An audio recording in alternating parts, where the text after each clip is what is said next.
El olor metálico de la sangre impregnaba una casa común en Ecatepec el 4 de octubre de 2018, mezclándose con el hedor nauseabundo de la carne putrefacta que había permanecido oculta durante años. Este es un caso real que ocurrió en México, documentado en expedientes judiciales y testimonios forenses que aún hoy provocan pesadillas a quienes los leyeron. Escribe en los comentarios tu ciudad y la hora exacta en tu reloj ahora. ¿Qué secretos puede guardar un país cuando todos prefieren cerrar los ojos ante la desaparición de mujeres? Patricia Martínez Bernal caminaba por las calles polvorientas de Ecatepec, empujando un cochecito de bebé azul claro, como cualquier madre que sale de compras en la tarde. Su pareja, Juan Carlos Hernández Bejar, la acompañaba con una sonrisa que engañaba a los vecinos del barrio. El cochecito se balanceaba ligeramente sobre el pavimento irregular, pero no contenía pañales ni juguetes. Dentro de las mantas celestes, cuidadosamente envueltos en bolsas de plástico negro, había pedazos de un cuerpo humano que acababan de desmembrar esa misma mañana. Los agentes que los detuvieron en una patrulla rutinaria jamás imaginaron que estaban a punto de descubrir uno de los crímenes más atroces en la historia del feminicidio en México. La casa número 21 de la calle Río Consulado, en la colonia Jardines de Morelos, parecía idéntica a las demás construcciones de concreto gris del vecindario. Tenía una puerta de metal verde desgastada por el tiempo, ventanas pequeñas protegidas con barrotes oxidados y un patio trasero donde crecían algunas plantas que nadie cuidaba realmente. Cuando los elementos de la Fiscalía General de Justicia del Estado de México entraron por primera vez, el olor los golpeó como un puño en el estómago. Era imposible respirar sin una mascarilla. Los investigadores encontraron cubetas de plástico enterradas en el suelo, llenas de cemento endurecido que ocultaba huesos humanos fragmentados. En los refrigeradores, bolsas transparentes, contenían trozos de carne que habían sido cortados con precisión quirúrgica. Las primeras víctimas comenzaron a desaparecer en 2012, cuando Patricia desarrolló un método que funcionaba a la perfección en un barrio donde la pobreza hacía que la gente confiara en cualquier oportunidad de negocio. Se presentaba como vendedora de ropa usada, perfumes baratos y teléfonos celulares de segunda mano. Tocaba las puertas con una sonrisa maternal y ofrecía productos a precios irresistibles para mujeres que apenas podían pagar la renta.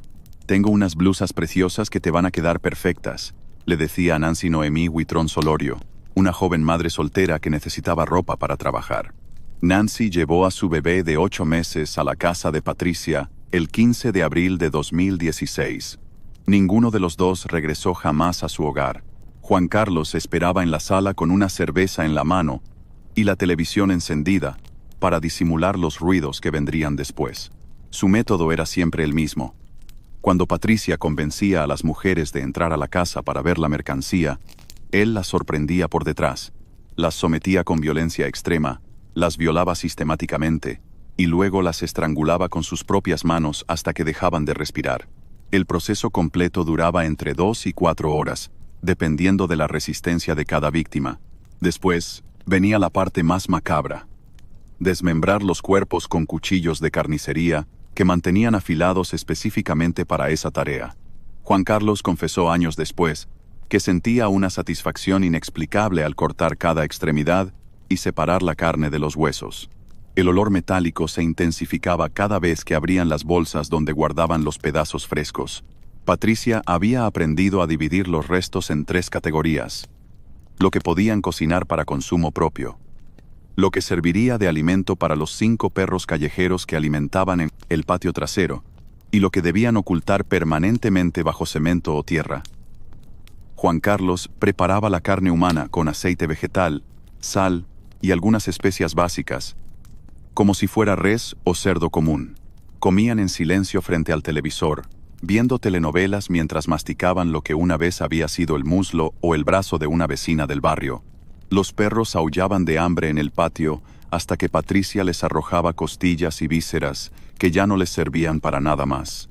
Evelyn Rojas Matus tenía 18 años cuando conoció a Patricia en la parada del microbús que la llevaba a la fábrica textil, donde trabajaba desde las 6 de la mañana.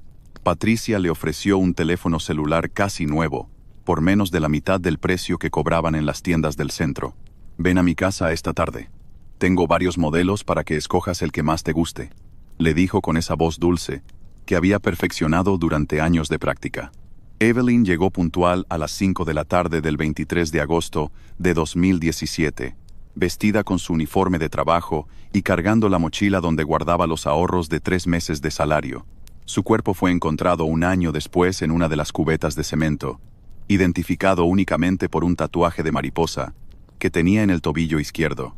Los vecinos del barrio comenzaron a sospechar cuando notaron que Patricia siempre tenía ropa nueva para vender, pero nunca la veían salir a comprar mercancía en ningún mercado conocido. Además, el olor que salía de la casa era cada vez más insoportable, especialmente durante las tardes de calor intenso, cuando el viento soplaba desde el patio trasero. Doña Carmen, que vivía en la casa de al lado, declaró ante el Ministerio Público que escuchaba gritos ahogados y llantos de mujeres durante las madrugadas, pero pensaba que eran las telenovelas que Juan Carlos veía a todo volumen. Uno nunca se imagina lo que pueden estar haciendo los vecinos detrás de una puerta cerrada, dijo durante su testimonio, con lágrimas en los ojos y la voz quebrada por la culpa de no haber llamado a la policía antes. Arlette Samantha Holguín era una estudiante de preparatoria que soñaba con estudiar enfermería en la Universidad Nacional Autónoma de México. Trabajaba los fines de semana vendiendo dulces en el metro para ahorrar dinero para la colegiatura y ayudar a su madre con los gastos de la casa. Patricia la contactó a través de una aplicación de mensajería donde ofrecía uniformes escolares usados en perfectas condiciones. Tengo exactamente tu talla. Y puedo dártelos por la mitad del precio que cobran en las tiendas departamentales. Le escribió en un mensaje que Arlette screenshot y le mostró emocionada a su mejor amiga. El 12 de febrero de 2018, Arlette salió de su casa en la colonia San Cristóbal, diciéndole a su madre que regresaría antes de las 7 de la noche. Su teléfono se apagó a las 4:47 de la tarde, según los registros de la compañía telefónica. La confesión completa de Juan Carlos duró 8 horas continuas en las oficinas de la Procuraduría General de Justicia del Estado de México. Los investigadores tuvieron que hacer pausas frecuentes porque los detalles eran tan perturbadores que varios agentes experimentados vomitaron durante la entrevista. Juan Carlos explicó con una calma escalofriante que odiaba a las mujeres desde que era niño, especialmente a las que consideraba bonitas o arregladas. Describió cada asesinato como si estuviera narrando una película que había visto la noche anterior, sin mostrar remordimiento ni compasión por las víctimas. Me gustaba ver cómo se les iba apagando la luz de los ojos, declaró textualmente en el expediente, que lleva el número de causa 127/2019. Patricia, por su parte, insistía en que había actuado por amor y obediencia hacia su pareja, aunque los psicólogos forenses determinaron que participaba activamente en la planificación y ejecución de los crímenes. El momento más impactante del cateo ocurrió cuando los peritos forenses abrieron el refrigerador principal de la cocina, esperando encontrar alimentos comunes. En su lugar, descubrieron 8 bolsas de plástico transparente, cuidadosamente etiquetadas, con fechas escritas en marcador negro. Cada bolsa contenía partes específicas de cuerpos humanos, piernas, brazos, torsos y cabezas separadas con precisión médica. Algunas de las bolsas tenían etiquetas que decían «para los perros», mientras que otras estaban marcadas como «para cocinar».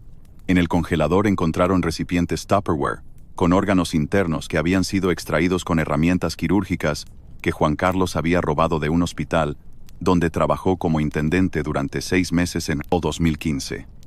El olor metálico era tan penetrante que impregnó la ropa y el cabello de todos los investigadores presentes. La primera víctima confirmada genéticamente fue una niña de 13 años llamada Brenda Damaris, quien había desaparecido en octubre de 2012. Cuando regresaba de la escuela secundaria, sus padres habían buscado durante 6 años, pegando carteles en postes de luz y preguntando en hospitales, morgues y delegaciones policiales. Nunca imaginaron que los restos de su hija habían estado enterrados a menos de 10 cuadras de su casa durante todo ese tiempo. Los análisis forenses revelaron que Brenda había sido mantenida con vida durante varios días antes del asesinato, sometida a violaciones repetidas y torturas que dejaron marcas indelebles en sus huesos. Patricia confesó que Brenda había sido su experimento inicial, la víctima que les enseñó cómo perfeccionar su método de operación y ocultamiento de evidencias. El matrimonio había desarrollado un sistema casi industrial para deshacerse de los cuerpos. En el patio trasero, debajo de un árbol de limón que nunca daba frutos, cavaron un hoyo de 3 metros de profundidad donde enterraban las cubetas llenas de cemento y huesos triturados. Juan Carlos había aprendido técnicas de albañilería trabajando en obras de construcción durante su juventud y usaba esos conocimientos para crear un cementerio clandestino que resistiera las lluvias torrenciales y el paso del tiempo. Cada cubeta pesaba aproximadamente 60 kilogramos y estaba sellada herméticamente para evitar que los olores atrayeran moscas o perros callejeros. En total, los investigadores exhumaron 14 cubetas, aunque Juan Carlos aseguró que había más enterradas en terrenos baldíos de colonias cercanas. Los huesos humanos no eran lo único que vendían para obtener dinero extra. Patricia había establecido contactos con practicantes de santería y brujería que pagaban precios altos por huesos de poder, especialmente cráneos y fémures que supuestamente tenían propiedades mágicas especiales. Vendía cada hueso entre 500 y 1,000 pesos, dependiendo del tamaño y la supuesta energía que contenía.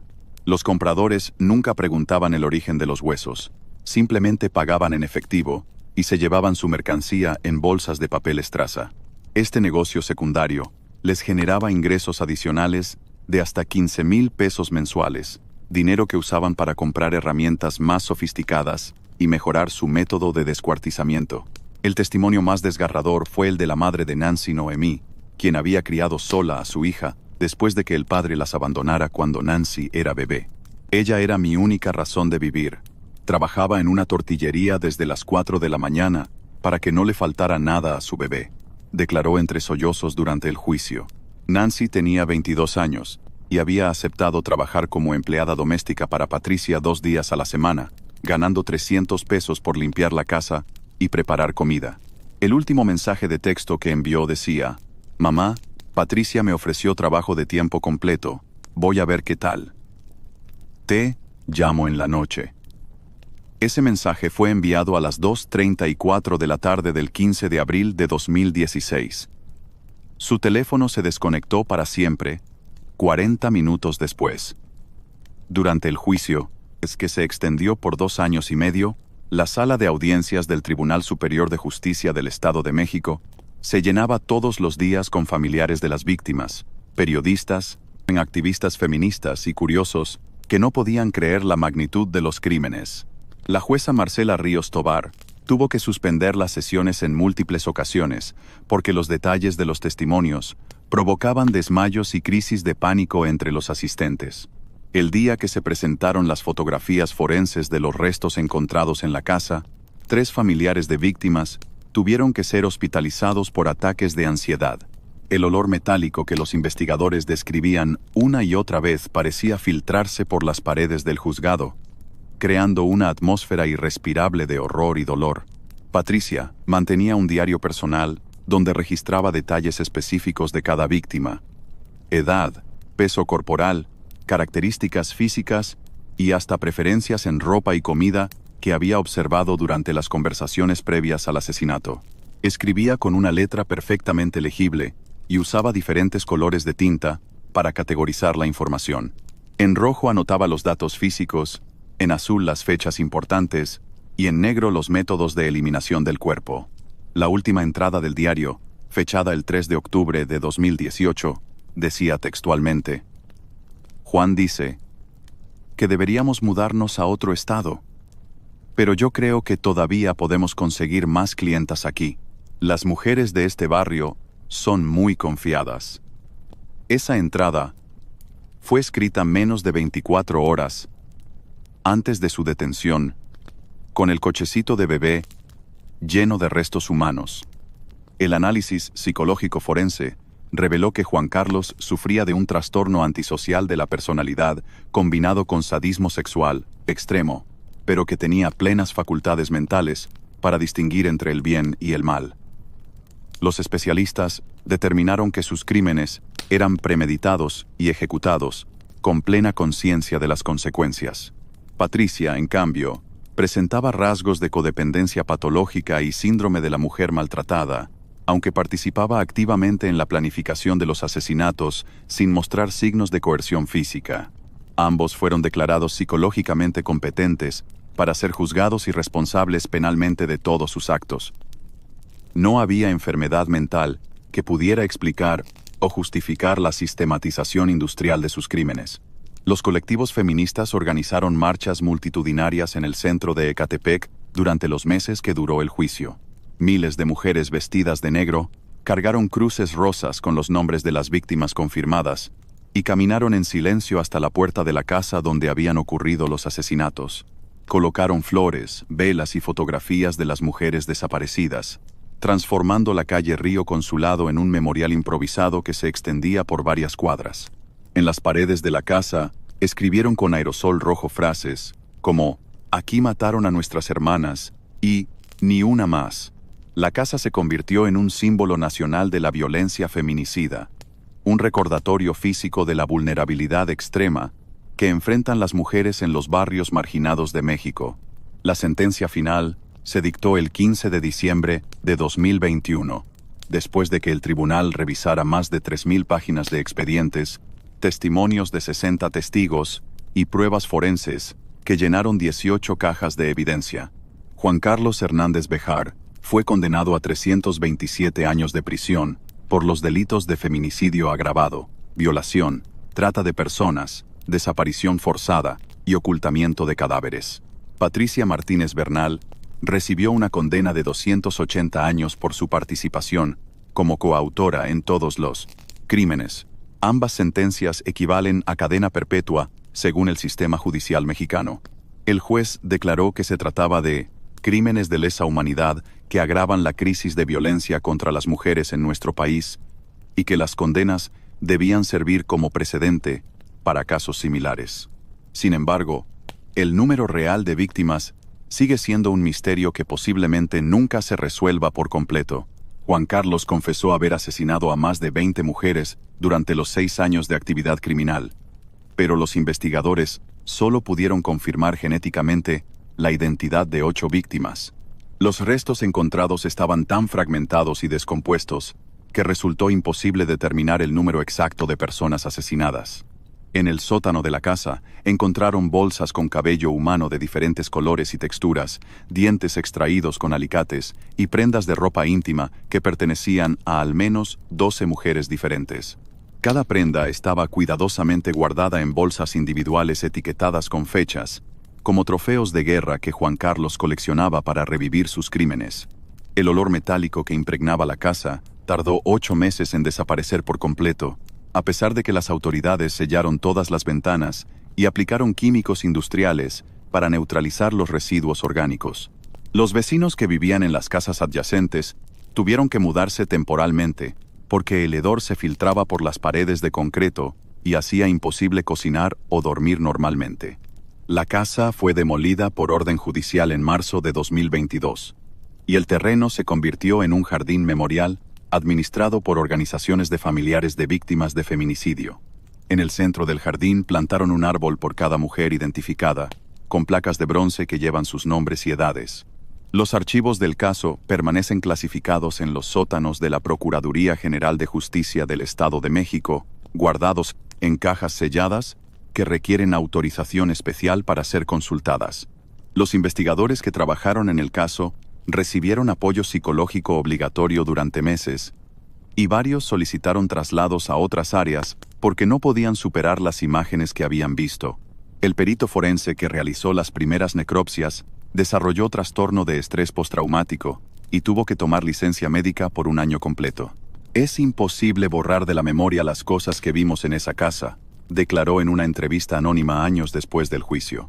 La investigación reveló fallas sistemáticas en los protocolos de búsqueda de personas desaparecidas que permitieron que los asesinatos continuaran durante 6 años sin levantar sospechas oficiales. La Policía Municipal de Ecatepec había recibido al menos 15 denuncias de desaparición relacionadas con mujeres que habían tenido contacto con Patricia, pero nunca establecieron conexiones entre los casos.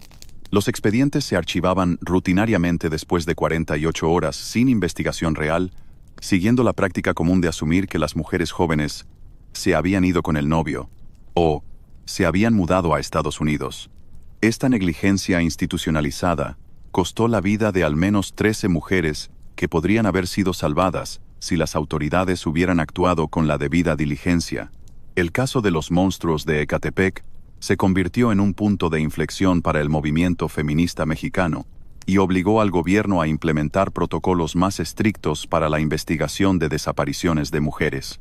La alerta de violencia de género contra las mujeres se activó en todo el Estado de México y se crearon unidades especializadas en feminicidio con presupuestos millonarios y personal entrenado internacionalmente.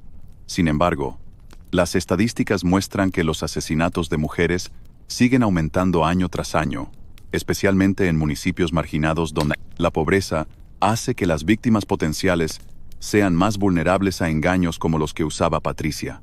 Los perros que se alimentaron con restos humanos durante años fueron sacrificados humanitariamente por orden de las autoridades sanitarias, ya que representaban un riesgo biológico para la comunidad. Los análisis veterinarios confirmaron que habían desarrollado comportamientos anómalos debido a la dieta no natural, incluyendo agresividad extrema hacia los humanos y una adicción física a la carne humana, que los hacía rechazar el alimento convencional para perros. El sacrificio se realizó en presencia de testigos oficiales y representantes de organizaciones de protección animal, quienes certificaron que los animales no eran responsables de los crímenes, pero tampoco podían ser rehabilitados para la vida normal. Hasta hoy, la historia de Patricia y Juan Carlos se estudia en academias de criminología como un caso único de feminicidio sistematizado, con componentes de canibalismo y comercialización de restos humanos. Universidades internacionales han solicitado acceso a los expedientes para investigaciones académicas sobre comportamiento criminal en parejas, pero las autoridades mexicanas han mantenido la mayor parte de la información bajo reserva para proteger la identidad de las víctimas menores de edad. El caso aparece en manuales de medicina forense como ejemplo de los límites extremos de la crueldad humana y como evidencia de que los crímenes más atroces pueden ocurrir detrás de las puertas más comunes. El olor metálico que los investigadores describían obsesivamente nunca abandonó por completo la memoria de quienes entraron a esa casa. Era más que sangre coagulada o carne en descomposición. Era el aroma físico del mal absoluto, concentrado en un espacio doméstico donde debería haber existido amor, protección y vida familiar normal. Ese olor se convirtió en el símbolo sensorial de todo lo que está roto en una sociedad que permite que las mujeres desaparezcan sin que nadie haga las preguntas correctas a tiempo. Si todos los vecinos escuchaban los gritos y olían la putrefacción, ¿por qué tardaron 6 años en llamar a la policía? Si las autoridades recibieron 15 denuncias de desaparición en el mismo barrio, ¿por qué nunca conectaron los casos hasta que fue demasiado tarde? En algún lugar de Ecatepec, todavía hay cubetas enterradas con los restos de mujeres cuyos nombres nunca conoceremos, mientras Patricia y Juan Carlos cumplen cadena perpetua alimentándose con la comida regular de la prisión, sin sentir jamás el sabor metálico de su propia sangre. Si todos lo sabían, ¿por qué nadie cerró la puerta? Dime en los comentarios qué piensas de esto ahora mismo.